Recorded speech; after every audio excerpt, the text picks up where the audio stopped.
ॐ अग्ना विष्णु सचोषसे मा वर्धन्तु वाङ्गिरः युम्नैर्वाजेभिरागतम् वाचश्च मे प्रसवश्च मे प्रगतिश्च मे प्रसितिश्च मे धीतिश्च मे क्रतुश्च मे स्वरश्च मे श्लोकश्च मे श्रावश्च मे श्रुतिश्च मे ज्योतिश्च मे सुवश्च मे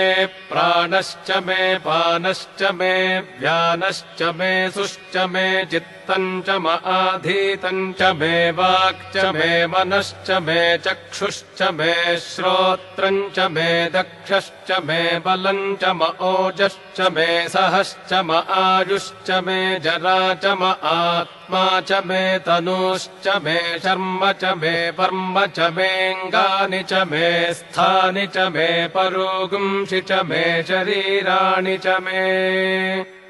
ज्यैष्ठ्यम् च आधिपत्यम् च मे मन्युश्च मे भामश्च मे मश्च मेऽम्भश्च मे जेमा च मे महिमा च मे वरिमा च मे प्रथिमा च मे वर्ष्मा च मे द्राघुजा च मे वृद्धम् च मे वृद्धिश्च मे सत्यम् च मे श्रद्धा च मे जगच्च मे धनम् च मे वशश्च मे त्विषिश्च मे क्रीडा च मे मोदश्च मे जातम् च मे जनिष्यमाणम् च मे सूक्तम् च मे सुकृतम् च मे वित्तम् च मे वेद्यम् च मे भूतम् च मे भविष्यत् च मे सुगम् च मे सुपथम् च मरुद्धम् च मरुद्धिश्च मे कृत्तम् च मे कृत्तिश्च मे मतिश्च मे सुमतिश्च मे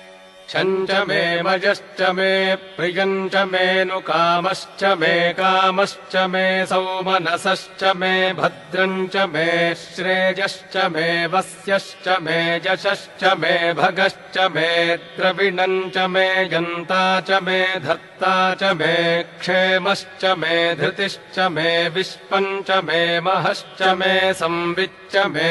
ज्ञात्रम् च मे सूश्च मे प्रसूश्च मे धीरम् च मे लजश्च मरुतम् च मे मृतम् च मे जक्ष्मम् च मे नामयच्च मे जीवातुश्च मे दीर्घायुत्वम् च मे नमित्रम् च मे भयम् च मे सुगम् च मे शगनम् च मे सूषा च मे सुदिनम् च मे